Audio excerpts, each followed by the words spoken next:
Movie की शुरुआत होती है, हम माइक और मार्कस को देखते हैं जो एक कार में जा रहे होते हैं। उसमें मार्कस होता है। आपको पता ही होगा जब माइक कार चलाता है तो उसकी फट के चार हो जाती है।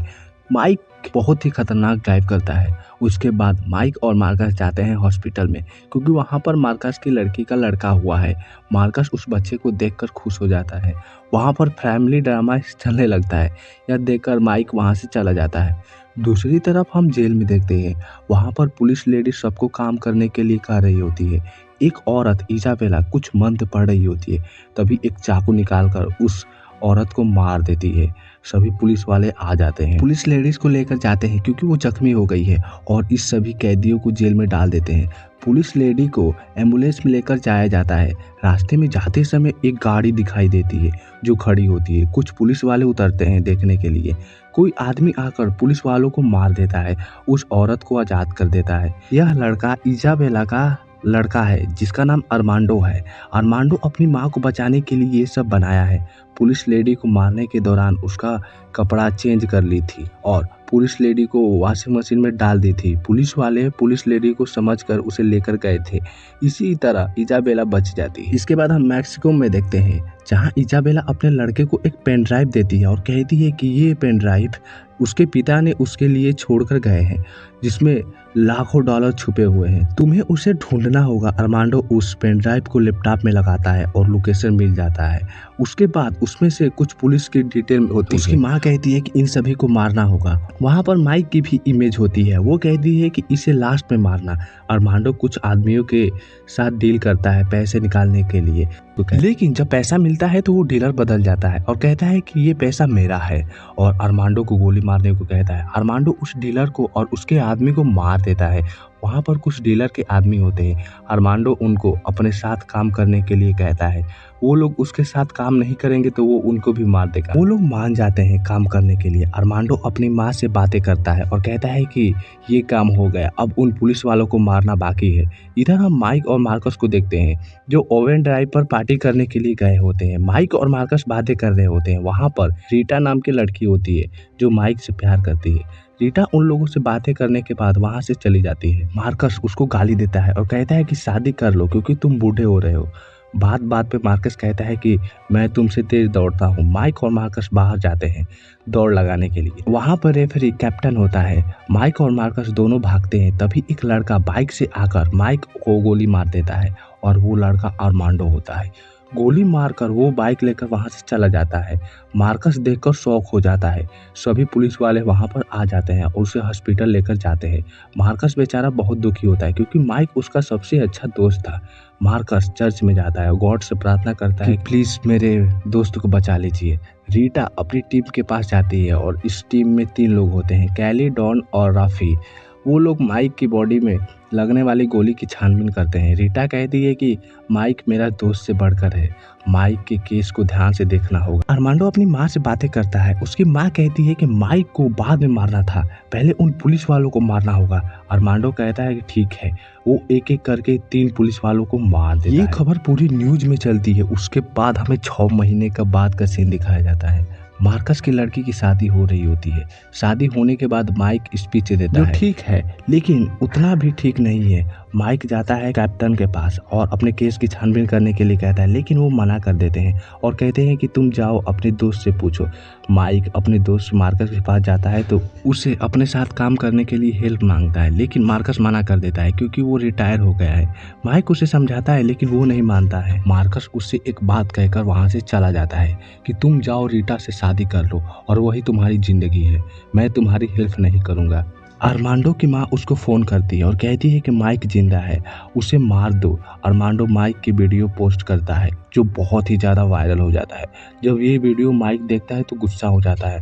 तभी वहाँ पर रीटा आती है और कहती है कि तुम केस की छानबीन करना चाहते हो। उसे मना कर देती है और कहती है कि मैं देख लूँगी, तुम बैठकर अभी आराम करो, तुम अभी ठीक नहीं हुए हो। तुम्हारी परवाह करती हूँ क्योंकि मैं तुम्हारी दोस्त हूँ। मार्कस को देखते हैं जो रेडी होकर टीवी देख रहा होता है, तभी उसका पंखा बंद हो जाता है। वो तार को जोड़ता है, तार सर्किट हो जाता है और उसकी वाइफ गुस्सा हो जाती है। माइक रेडी होकर एक रेस्टोरेंट में जाता है। वहाँ पर एक आदमी मैनी के पास जाता है, उसे बहुत मारता है, पूछता है कि गोलियां कौन बनाता है। वो बुका ग्रेसी का नाम बताता है। माइक वहाँ से जाता है, कैप्टन को वो नाम बता देता है। कैप्टन मना कर देते हैं कि तुम इस काम को नहीं कर सकते। माइक उस कैप्टन को समझाता है, तभी वहाँ पर रीटा आती है केस के बारे में पूछताछ करने के लिए। कैप्टन बोलता है कि इसे भी अपने साथ ले लो, लेकिन वो मना करती है। कैप्टन रीटा को समझाता है कि यह फाइट नहीं करेगा बल्कि अपना मुंह चलाएगा। वो मान जाती है। अपनी टीम को मिलवाने के लिए लेकर जाती है। रीटा की टीम बुका ग्रेसी को पकड़ने के लिए प्लान बना रहे होते हैं। वो लोग एक वैन में बैठकर वहां से निकल जाते हैं। वो लोग जा रहे होते हैं बुका ग्रेसी जहां डील करने वाला होता है वहां पर वो लोग पहुंच जाते हैं। रीटा कहती है कि फाइट नहीं करना है। माइक एक बैग को देखता है। गैंग के मेंबर बुका ग्रेसी को दे रहे होते हैं, लेकिन उसमें पैसा नहीं होता है, मतलब कि गैंग के मेंबर मार देंगे बुका ग्रेसी को। माइक जाता है उन लोगों को फाइट करने के लिए, साथ में कैली भी जाती है। वहां पर वो लोग फाइट करते हैं। फाइट के दौरान बुका ग्रेसी को चोट लग जाता है और माइक उससे पूछता है कि तुम गोली किसको बेच रहे हो। वो मर जाता है। इधर हम मार्कस को देखते हैं जो अपनी फैमिली के साथ टीवी देख रहा होता है। तभी उसको कार्वा रेमी का फोन आता है। वो कहता है कि वो लड़का मुझे मारने वाला है, प्लीज मेरी हेल्प करो। मार्कस कहता है कि मैं रिटायर हो गया। इधर हम माइक को देखते हैं जो कैप्टन उसे डांट रहे होते हैं। आपको पता है कि वो कैप्टन बॉय टीम से परेशान हो जाते हैं। हम लोगों ने the bad boy 1 bad boy 2 में देखा था कि कैप्टन भी परेशान हो जाते हैं उन लोगों से, लेकिन मार्कस उसे मनाता है। माइक अपने फ़ोन में चेक करता है तो मार्कस का मैसेज आया होता है। वो वहाँ से जाता है, तभी रीटा उसे देखकर स्माइल करती है। माइक खुश हो जाता है। माइक वहाँ से जाता है क्योंकि वो कार्वा रेमी को बचाने वाला है। साथ में मार्कस भी होता है। वो लोग एक कार में बैठकर वहाँ से जा रहे होते हैं। मार्कस कहता है कि हमें इस बच्चे को अपनी वाइफ के पास छोड़ना होगा। वो लोग पार्लर में पहुँच जाते हैं। माइक जाकर उस बच्चे को छोड़ आता है। मार्कस की वाइफ गुस्सा हो जाती है। माइक जाकर मार्कस की कार में बैठ जाता है। वो लोग वहाँ पर पहुँच जाते हैं जहाँ पर कार्वा रेमी होता है। तभी कोई आदमी उसकी कार पर गिरता है, उसकी कार टूट जाती है। मार्कस रेमी होता है वो। मार्कस जब कार को देखता है तो उसकी फट के 4 हो जाती है क्योंकि वो अपनी वाइफ से बहुत डरता है और वो कार उसकी वाइफ की थी। वो सोचता है कि उसका क्या होगा। माइक चाहता है अरमांडो से फाइट करने के लिए। अरमांडो माइक को मारता है। मार्कस ये देखकर प्रार्थना करता है क्योंकि वो गॉड से प्रॉमिस किया था कि फाइट नहीं करेगा, इसीलिए वो फाइट नहीं करता है। अरमांडो माइक को मारकर बाइक लेकर वहां से भाग जाता है। उसके बाद वो लोग कार लेकर जाते हैं। उसके बाद माइक कैप्टन के पास जाता है कुछ बातें करने के लिए। बातें करने के बाद वो लोग घर जा रहे होते हैं, तभी अरमांडो कैप्टन को गोली मार देता है। अरमांडो माइक को भी गोली मारने वाला होता है, तभी एक लेडी बीच में आ जाती है। अरमांडो माइक को नहीं मार पाता है। कैप्टन की मौत हो जाती है। उसके बाद सभी पुलिस वाले कैप्टन के फ्यूनरल में आते हैं। माइक और मार्कस बहुत ज़्यादा दुखी होते हैं क्योंकि कोई भी थे यार, वो कैप्टन थे, उसके साथ मस्ती और डांटना, यार उनकी मौत हो गई, मुझे भी बहुत बुरा लगा। इसको देखते हुए माइक और मार्कस गुस्सा हो जाते हैं और ये द बॉय टीम तैयार हो जाती है, बन जाती है। अब मजा आने वाला है। माइक और मार्कस जाते हैं गन डीलर को पकड़ने के लिए। वो लोग उसके घर पर पहुंच जाते हैं। मार्कस कहता है कि हम फाइट नहीं करेंगे बल्कि हम इसे समझाएंगे। वो आदमी मार्कस को 2 बार मारता है। यह देखकर माइक उस पर फाइट करने वाला होता है, तभी वहाँ पर रीटा आ जाती है और अपनी टीम के जरिए उस आदमी को बेहोश करके पकड़ लेती है। उसके बाद वो लोग ऑफिस में जाते हैं जहाँ पर आदमी का फ़ोन हैक करके सोशल मीडिया अकाउंट का पता लगाते हैं। तभी उनको एक आदमी दिखता है जिसका नाम लोरेंजो होता है। उसका कल बर्थडे है, तो वो लोग पता लगाते हैं कि वो बर्थडे कहाँ मनाने वाला है। उसको पता लगता है जिलियन में पार्टी करने वाला है। वो लोग प्लान बनाते हैं कि वहाँ पर कैसे अटैक करना है। प्लान के मुताबिक वो लोग पार्टी में जाते हैं। जब उसका बर्थडे का केक कटने वाला होता है, तभी माइक और मार्कस उसके पास जाते हैं और उसे शूट करने वाले होते हैं। तभी वो वहाँ से भाग जाता है। माइक एक कार लेकर मार्कस को लेता है और वो लोग लोरेंजो को पकड़ने के लिए जाते हैं। वो दोनों कार में लोरेंजो को पकड़ने के लिए जाते हैं। माइक बंदूक से उसको मारता है। वो बंदूक की गोली रबड़ की गोली होती है। वो बाइक से गिर जाता है। वो लोग उसके पास जाते हैं। लोरेंजो के सर सूज गया होता है। मार्कस उसे छूता है। लोरेंजो के आदमी आ जाते हैं। वो दोनों लोरेंजो को कार में लेकर जाते हैं। वो दोनों वहाँ से निकल रहे होते हैं, तभी लोरेंजो के आदमी उनकी कार पर गोली चला देते हैं, जिससे उसकी कार का टायर ब्लास्ट हो जाता है। लोरेंजो के आदमी उसकी कार पर फायरिंग करते हैं, तभी वहाँ पर रीटा की टीम आ जाती है। वो लोग उन सबको गैंग पर फायरिंग करने लगते हैं। लोरेंजो मार्कस को चकमा देकर बाइक लेकर वहाँ से भाग जाता है। माइक और मार्कस एक बाइक लेकर उसका पीछा करते हैं। मार्कस और माइक लोरेंजो का पीछा करते हैं। लोरेंजो के आदमी माइक और मार्कस का पीछा करते हैं। उस बाइक में बहुत सारी बंदूकें मिलती है। मार्कस कहता है कि मैं गॉड से प्रॉमिस किया था कि वो गोली नहीं चलाएगा, ना खून खराबा करेगा। माइक उसे समझाता है कि गॉड ने ये बंदूक तुम्हारे लिए दिया है। माइक लोरेंजो के कुछ आदमी को मारता है। मार्कस लोरेंजो को मारता है, लेकिन उसका सही निशाना नहीं लगता है। तभी वहाँ पर अरमांडो हेलीकॉप्टर लेकर आ जाता है। आरपीजी लाइक गन से मारता है। माइक उन दोनों गाड़ी को अलग कर देता है। मार्कस पानी के डिब्बे में चला जाता है और वो बच जाता है। लोरेंजो उस हेलीकॉप्टर में चढ़ जाता है।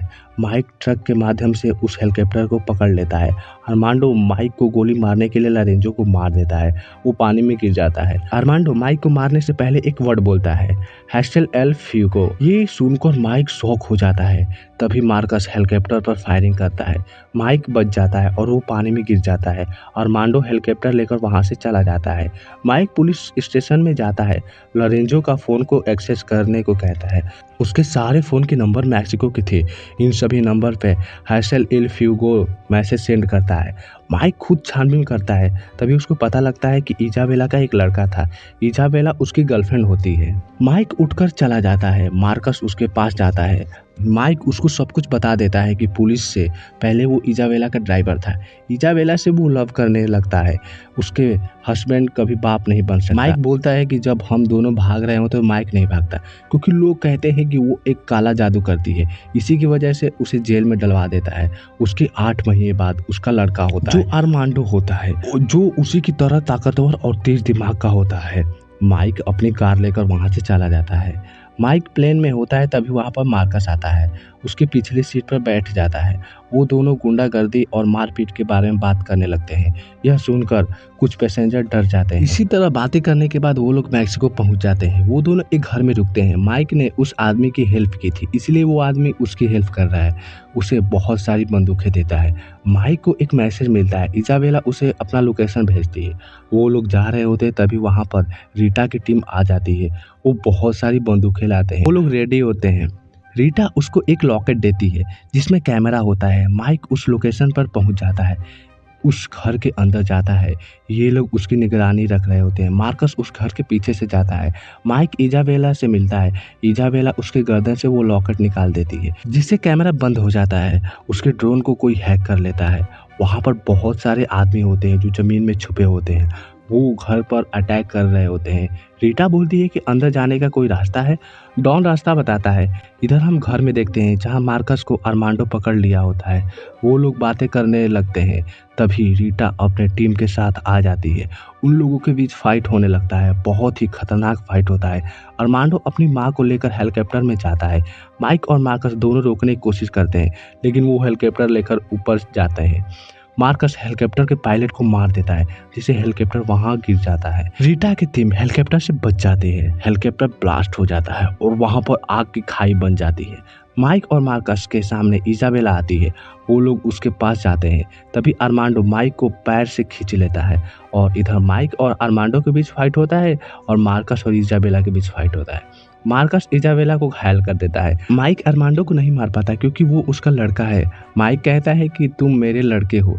ये सुनकर अरमांडो शॉक हो जाता है। अरमांडो माइक से पूछता है कि सच बताओ तुम कौन हो, लेकिन वो वही बताता है। अरमांडो अपनी माँ से पूछता है तो वो बताती है कि माइक ये तुम्हारे पिता है। ये सुनकर वो और शॉक हो जाता है। इजाबेला उसे मारने को कहती है, वो नहीं मारता। इजाबेला उस पर गोली चलाती है, लेकिन अरमांडो अपने आप पर ले लेता है। वो घायल हो जाता है। रीटा आकर इजाबेला को मार देती है और वो आग के खाई में चली जाती है। रीटा कहती है कि ये बिल्डिंग धंसने वाली है। माइक अपने लड़के के पास होता है। तभी वहाँ पर धमाका होता है। मार्कस उस खाई में गिरने लगता है। माइक और अरमांडो उसको बचा लेते हैं। माइक और मार्कस अरमांडो को लेकर जाते हैं। इसके बाद हम कुछ दिनों के बाद का सीन देखते हैं, जहाँ पर वो लोग पार्टी कर रहे होते हैं। तभी मार्कस की वाइफ आती है छोटे मार्कस को लेकर। माइक उन दोनों के वीकेंड ट्रिप के लिए टिकट देता है। वो कहता है कि मेरी टीम छोटे मार्कस को संभालेंगे, लेकिन टीम हेल्प नहीं करती है। वो लोग वहाँ से चले जाते हैं। उसके बाद माइक अपने लड़के के पास जाता है और उसे रिहा कर देता है और इसी के साथ यह मूवी यहीं ख़त्म हो जाती है। जल्द ही इसके नेक्स्ट पार्ट में मिलेंगे, तब तक के लिए बाय बाय और साथ में चैनल को सब्सक्राइब करना ना भूलें।